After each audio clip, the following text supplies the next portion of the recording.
निम्नलिखित में से किस स्थान पर सबसे कम वर्षा होती है? तो दोस्तों ये लेह में होती है। हमारे भारत में सबसे कम बारिश या वर्षा कहाँ होती है, किस स्थान पर? तो दोस्तों ये लेह लद्दाख में हो जाएगा।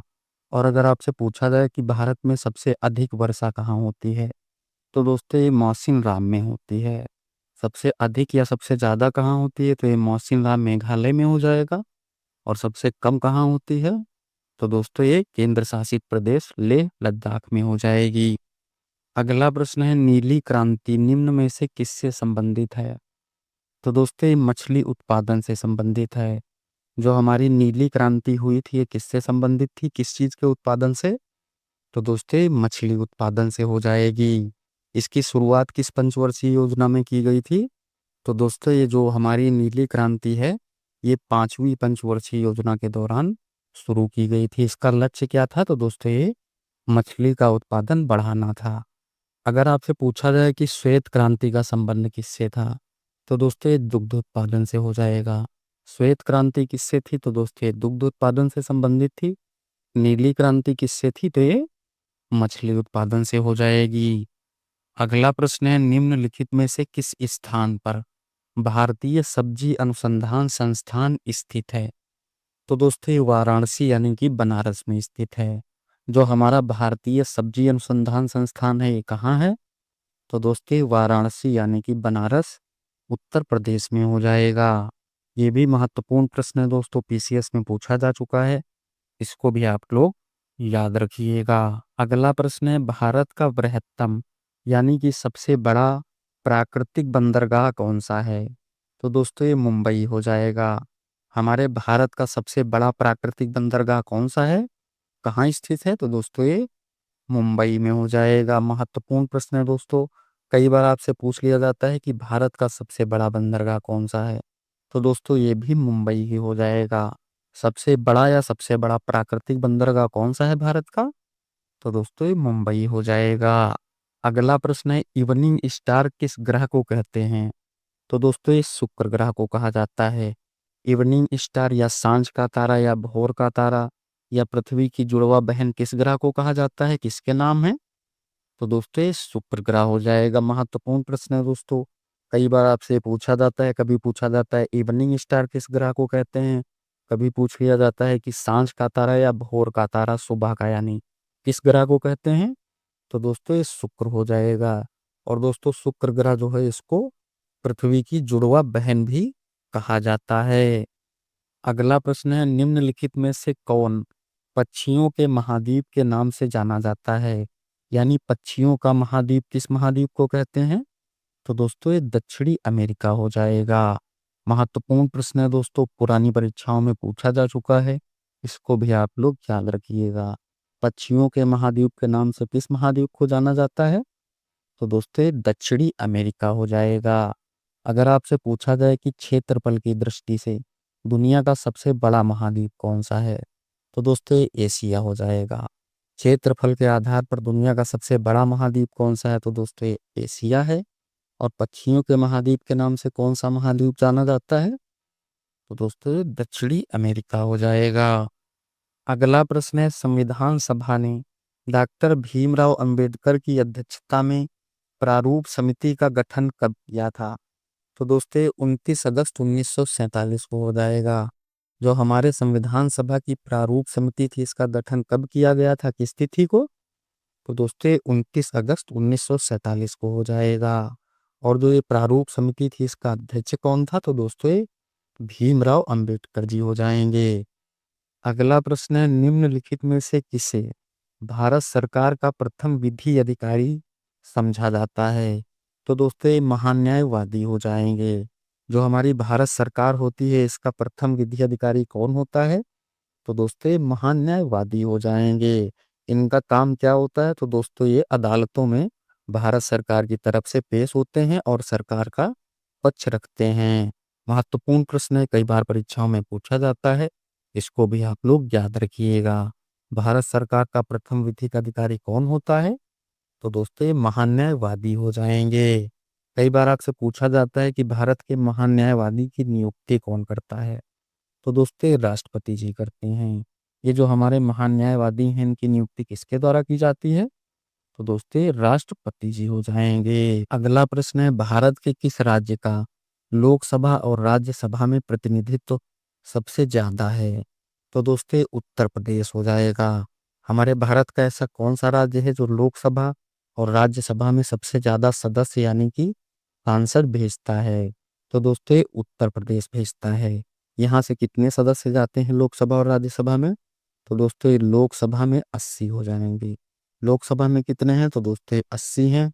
और राज्यसभा में कितने जाते हैं? तो दोस्तों 31 हो जाएंगे। महत्वपूर्ण है, कई बार आपसे पूछा जाता है, इसको भी आप लोग जरूर याद रखिएगा। कौन सा राज्य लोकसभा और राज्यसभा में सबसे ज्यादा सदस्य भेजता है?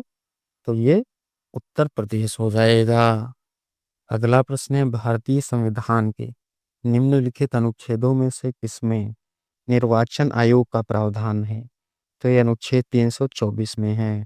जो हमारा चुनाव आयोग या निर्वाचन आयोग होता है, इसका प्रावधान भारतीय संविधान के किस अनुच्छेद में है? तो दोस्तों ये अनुच्छेद 324 हो जाएगा।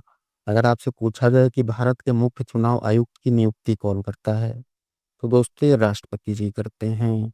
जो हमारे भारत के मुख्य चुनाव आयुक्त होते हैं, इनकी नियुक्ति किसके द्वारा की जाती है?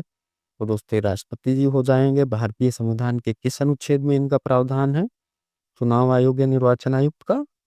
तो दोस्तों ये अनुच्छेद 324 हो जाएगा। महत्वपूर्ण प्रश्न है, कई बार परीक्षाओं में पूछा जाता है, इसको भी आप लोग जरूर याद रखिएगा। अगला प्रश्न है, यदि पंचायत भंग होती है तो किस अवधि के अंदर निर्वाचन यानी कि चुनाव होने आवश्यक होते हैं? तो दोस्तों ये 6 माह हो जाएगा। जो हमारी पंचायतें होती हैं दोस्तों, अगर ये किसी भी कारण से भंग हो जाती हैं तो कम से कम कितने समय के अंदर निर्वाचन यानी कि चुनाव कराने आवश्यक होते हैं? तो दोस्तों ये 6 माह हो जाएंगे। अगर आपसे पूछा जाए कि पंचायतों के जो चुनाव होते हैं, ये किसके द्वारा आयोजित या संपन्न किए जाते हैं? तो दोस्तों ये राज्य चुनाव आयुक्त, जो हमारे राज्यों के चुनाव आयुक्त होते हैं, उन्हीं के द्वारा पंचायतों के चुनाव कराए जाते हैं। चलिए आगे देखते हैं। अगला प्रश्न है, भारत में परमाणु ऊर्जा का जनक किस वैज्ञानिक को कहा जाता है? तो दोस्तों ये होमी जहांगीर भाभा को माना जाता है। जो हमारे भारत की परमाणु ऊर्जा है, परमाणु से बिजली बनाने की शक्ति है, इसका जनक किस वैज्ञानिक को माना जाता है, किसको कहा जाता है? तो दोस्तों ये होमी जहांगीर भाभा हो जाएंगे। महत्वपूर्ण प्रश्न है दोस्तों, कई बार आपसे पूछा जाता है, इसको भी आप लोग याद रखिएगा। अगला प्रश्न है, अंतरिक्ष में जाने वाला प्रथम अंतरिक्ष यात्री कौन था? तो दोस्तों ये यूरी गागरिन था। जो अंतरिक्ष में सबसे पहले मानव गया था, अंतरिक्ष यात्री गया था, ये कौन था? तो दोस्तों ये यूरी गागरिन हो जाएगा। कब गया था? तो दोस्तों 1961 में।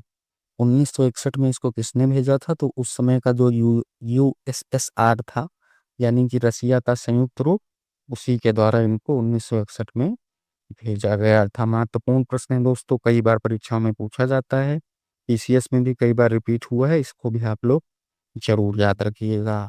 अंतरिक्ष में जाने वाला प्रथम मानव या अंतरिक्ष यात्री कौन था? तो दोस्तों यूरी गागरिन हो जाएगा। कब गया था? तो 1961 में गया था। अगला प्रश्न है, भारत सरकार द्वारा प्रारंभ किया गया मिशन इंद्रधनुष कार्यक्रम किससे संबंधित है? तो दोस्तों ये बच्चों और महिलाओं के टीकाकरण से संबंधित है। ये जो मिशन इंद्रधनुष कार्यक्रम है, किससे संबंधित है? तो दोस्तों ये बच्चों और महिलाओं को टीके लगाने से संबंधित है।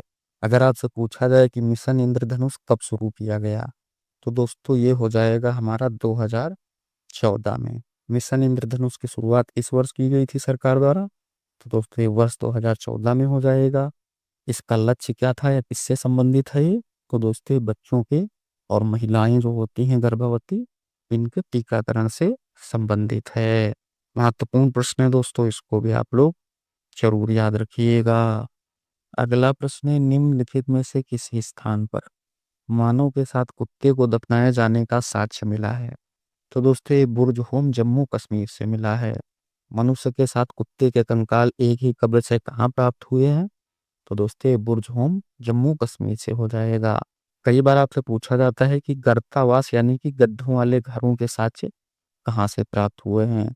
तो दोस्तों ये कर्तावास भी बुर्ज से ही हो जाएंगे। महत्वपूर्ण प्रश्न है दोस्तों, पीसीएस में कई बार पूछा गया है, इसको भी आप लोग जरूर याद रखिएगा। मानव के साथ कुत्ते को दफनाए जाने का साक्ष्य कहाँ मिला है? तो ये बुर्ज होम जम्मू कश्मीर में हो जाएगा। अगला प्रश्न है, जैन धर्म के संस्थापक कौन है? तो दोस्तों ये ऋषभ देव जी हैं। जैन धर्म के प्रथम गुरु कौन थे, या जैन धर्म की स्थापना किसके द्वारा की गई थी? तो दोस्तों ये ऋषभ देव जी हो जाएंगे। कई बार आपसे पूछा जाता है कि जैन धर्म के संस्थापक ऋषभ देव जी का जन्म कहाँ हुआ था? तो दोस्तों ये वाराणसी में हुआ था। ऋषभ देव जी का जन्म कहाँ हुआ था, किसी स्थान पर? तो दोस्तों ये वाराणसी में हो जाएगा। अगला प्रश्न है, निम्न में से किस सिख गुरु ने खालसा पंथ की स्थापना की थी? तो दोस्तों ये गुरु गोविंद सिंह जी हो जाएंगे। बहुत ही महत्वपूर्ण प्रश्न है, बहुत बार परीक्षाओं में आपसे पूछा जा चुका है, मोस्ट रिपीटेड है, इसको आप लोग जरूर याद रखिएगा। खालसा पंथ की स्थापना किस सिख गुरु के द्वारा की गई थी? तो दोस्तों ये गुरु गोविंद सिंह जी हो जाएंगे। कब की गई थी खालसा पंथ की स्थापना गुरु जी के द्वारा? तो दोस्तों ये 1699 में हो जाएगा। खालसा पंथ की स्थापना गुरु गोविंद सिंह जी ने कब की थी? तो दोस्तों ये 1699 में हो जाएगा। अगला प्रश्न है, भारतीय राष्ट्रीय कांग्रेस का प्रथम अधिवेशन कहाँ हुआ था? तो दोस्तों ये मुंबई में हुआ था। जो भारतीय राष्ट्रीय कांग्रेस है, इसकी स्थापना कब हुई थी? तो दोस्तों ये 1885 ईस्वी में हो जाएगी। इसका प्रथम अधिवेशन कहाँ हुआ था? तो दोस्तों बंबई में हुआ था। महत्वपूर्ण प्रश्न बनते हैं यहाँ से, इसको भी आप लोग जरूर याद रखिएगा। भारतीय राष्ट्रीय कांग्रेस का गठन कब हुआ था, इसकी स्थापना कब हुई थी? तो 1885 में हो जाएगा। इसका प्रथम अधिवेशन कहाँ हुआ था? तो दोस्तों ये मुंबई में हुआ था। कई बार पूछ लिया जाता है कि भारतीय राष्ट्रीय कांग्रेस के प्रथम अधिवेशन की अध्यक्षता किसने की थी? तो दोस्तों ये व्योमेश चंद्र बनर्जी जी ने की थी। इसने की थी, इसका पहला अध्यक्ष कौन था? तो दोस्तों ये व्योमेश चंद्र बनर्जी जी हो जाएंगे। अगला प्रश्न है, भारतीय राष्ट्रीय कांग्रेस का एकमात्र अधिवेशन कौन सा था जिसकी अध्यक्षता महात्मा गांधी जी ने की थी? तो दोस्तों ये बेलगाम अधिवेशन 1924 हो जाएगा। महात्मा गांधी जी ने कांग्रेस की अध्यक्षता कितनी बार की? तो दोस्तों ये सिर्फ एक बार की है। कब? तो ये 1924 में बेलगांव अधिवेशन के समय। महत्वपूर्ण प्रश्न है दोस्तों, कई बार पूछा जाता है आपसे परीक्षाओं में, पीसीएस में भी पूछा गया है, इसको भी आप लोग याद रखिएगा। गांधी जी ने भारतीय राष्ट्रीय कांग्रेस के किस अधिवेशन की अध्यक्षता की थी? तो दोस्तों ये बेलगांव अधिवेशन 1924 हो जाएगा। चलिए आगे देखते हैं। अगला प्रश्न है, प्रसिद्ध नारा इंकलाब जिंदाबाद किसने दिया था? तो दोस्तों ये सरदार भगत सिंह जी ने लिया था। बहुत ही महत्वपूर्ण प्रश्न है, बहुत बार परीक्षाओं में रिपीट हो चुका है, इसको भी आप लोग जरूर याद रखिएगा। इंकलाब जिंदाबाद का नारा किसने दिया है? तो दोस्तों ये सरदार भगत सिंह जी हो जाएंगे। चलिए आगे देखते हैं। अगला प्रश्न है, ब्रिटिश काल में दिल्ली के पहले भारत की राजधानी कहाँ थी? तो दोस्तों ये कलकत्ता में थी। जब अंग्रेजों का शासन था तो हमारी दिल्ली से पहले राजधानी जो थी, ये कहाँ किस शहर में स्थित थी? तो दोस्तों ये कलकत्ता में थी। कई बार आपसे पूछा जाता है कि कलकत्ता से भारत की राजधानी दिल्ली के लिए कब स्थानांतरित हुई थी? तो दोस्तों इसकी घोषणा जो थी ये 1911 में हुई थी। और दिल्ली में राजधानी जो थी ये कब बन गई थी, किस वर्ष बन गई थी? तो दोस्तों 1912 में हो जाएगा। यहाँ से भी आपसे कई महत्वपूर्ण प्रश्न पूछे जाते हैं, इसको भी आप लोग याद रखिएगा। भारत की दिल्ली से पहले राजधानी कहाँ थी? तो दोस्तों ये कलकत्ता में थी अंग्रेजों के समय में। दिल्ली राजधानी कब बनी? तो 1912 में बनी थी। चलिए आगे देखते हैं। अगला प्रश्न है, महात्मा गांधी को सर्वप्रथम राष्ट्रपिता किसने कहा था? तो दोस्तों ये सुभाष चंद्र बोस जी ने कहा था। गांधी जी को सबसे पहले राष्ट्रपिता किसके द्वारा कहा गया, या राष्ट्रपिता की उपाधि किसके द्वारा गांधी जी को दी गई थी? तो दोस्तों ये सुभाष चंद्र बोस जी हो जाएंगे। मोस्ट रिपीटेड प्रश्न है दोस्तों, इसको भी आप लोग याद रखिएगा। गांधी जी को राष्ट्रपिता किसने कहा था सबसे पहले? तो दोस्तों ये सुभाष चंद्र बोस जी हो जाएंगे। चलिए आगे देखते हैं। अगला प्रश्न है, गांधी जी ने भारत में पहली बार सत्याग्रह आंदोलन बिहार में कहाँ प्रारंभ किया था? तो दोस्तों ये चंपारण में किया था। गांधी जी ने भारत में सबसे पहला अपना जो सत्याग्रह आंदोलन किया है, कहाँ किया है? तो दोस्तों ये चंपारण बिहार में हो जाएगा। चंपारण सत्याग्रह गांधी जी के द्वारा कब किया गया था, किस वर्ष? तो दोस्तों ये वर्ष 1917 में हो जाएगा। बहुत ही महत्वपूर्ण प्रश्न है, बहुत बार परीक्षाओं में पूछा जा चुका है, इसको भी आप लोग याद रखिएगा। चंपारण सत्याग्रह गांधी जी के द्वारा कब किया गया? तो दोस्तों वर्ष 1917 में हो जाएगा। और भारत में गांधी जी का पहला सत्याग्रह आंदोलन कौन सा था? तो दोस्तों ये चंपारण सत्याग्रह आंदोलन हो जाएगा। दोस्तों सभी प्रश्न महत्वपूर्ण थे, परीक्षाओं में पूछे हुए थे। वीडियो कैसी लगी कमेंट करके जरूर बताएं, और चैनल पे नए हैं तो चैनल को सब्सक्राइब और वीडियो को लाइक जरूर करें। नमस्कार, धन्यवाद।